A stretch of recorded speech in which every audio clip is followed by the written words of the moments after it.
You have to deal with some difficult decisions too, from what we're dealing with now in COVID. Do we send the kids back? Do we don't? Do we have them stay indoors?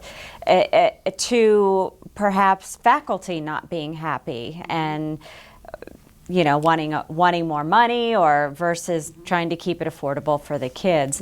So how are those processes dealt with on the board? It's complex. There's a lot of great discussions going on. We try to see all sides. We talk a lot about shared governance, and it really is getting input from the stakeholders. In the end, the trustees have to make the decision, and it may not be the decision that everybody agrees with, and we understand that. The situations are very complex. And you want all of the faculty and staff to see that they are valued, but we are so restricted on resources.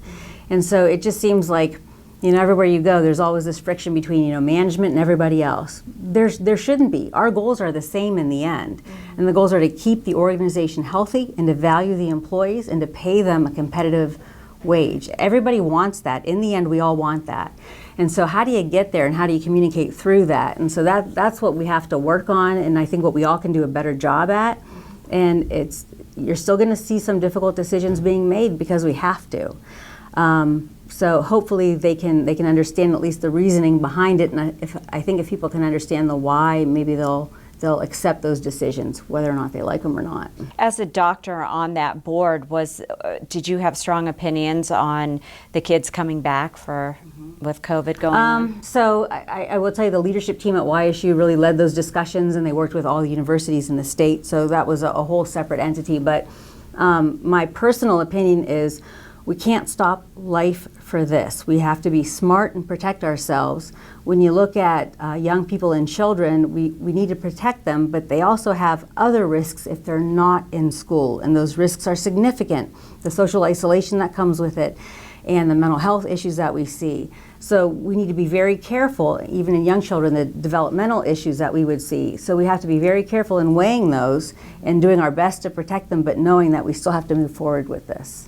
I know you feel very strongly on, as YSU goes, so does the community.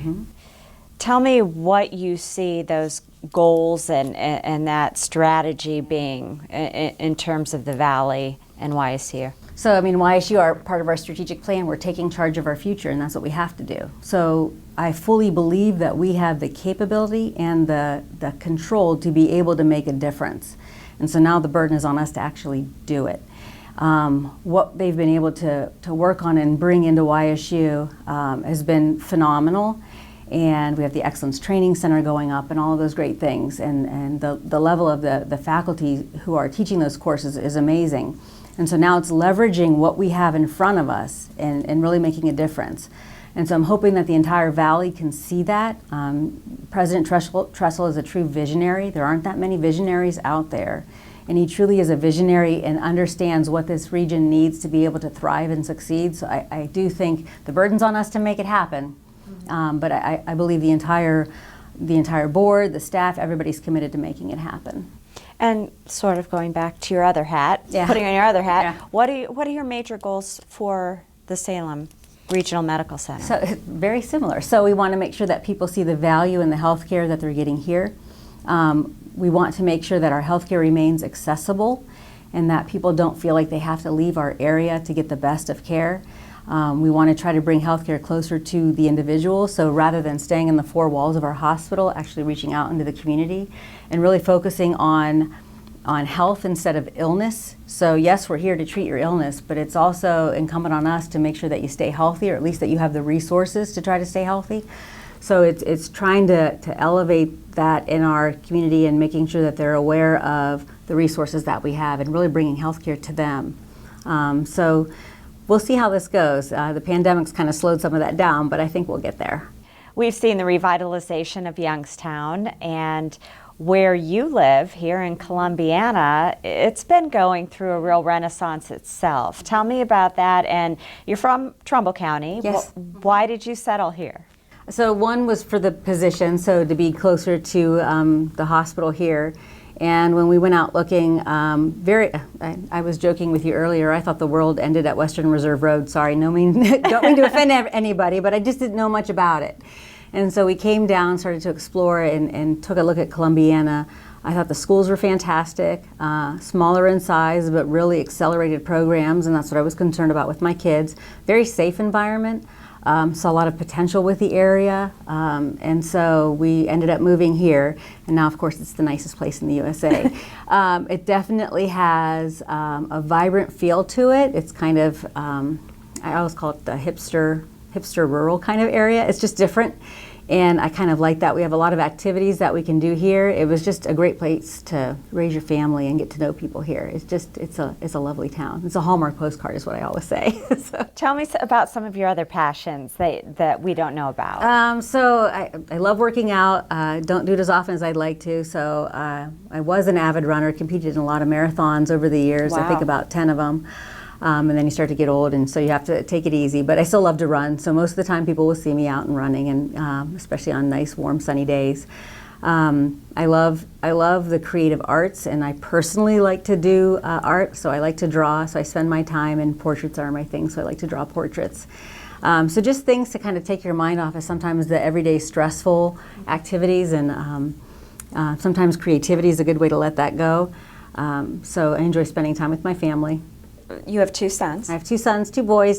Both are graduates from Ohio State, so we've got Buckeyes through and through.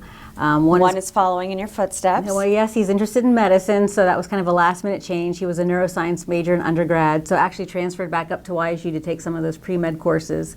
And so now he's interested in going into medicine. And my oldest one is actually in logistics and distribution and actually lives in Columbus. So thank God it's not too far. So, but he comes home quite a bit, so that's good. What do you hope they take from you? So, I tell this to everybody, you've got to find the thing that you're passionate about. What's your passion? What drives you? What motivates you? And so find that passion and don't be afraid to change your path. That was actually some of the best advice I was given in my residency is if you're going down and you're doing something, don't be afraid, number 1, to take a risk, and number 2, to change your pathway if it's not fulfilling you like it should. And so you just can't be afraid to take a risk. It's got to be a measured risk and understanding what it is, but you can't be afraid to do that. If you find your passion, you'll be successful at it.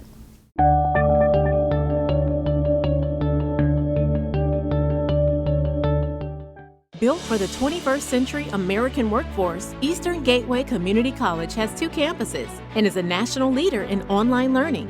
EGCC.edu is a digital gateway where 30,000 students are quickly transforming their financial futures through degrees, certificates, transferable credits, and higher-paying jobs. And now, residents of the Mahoning Valley can enroll in summer classes for free. It's the EGCC Summer Guarantee. Eastern Gateway. America's new workforce starts here.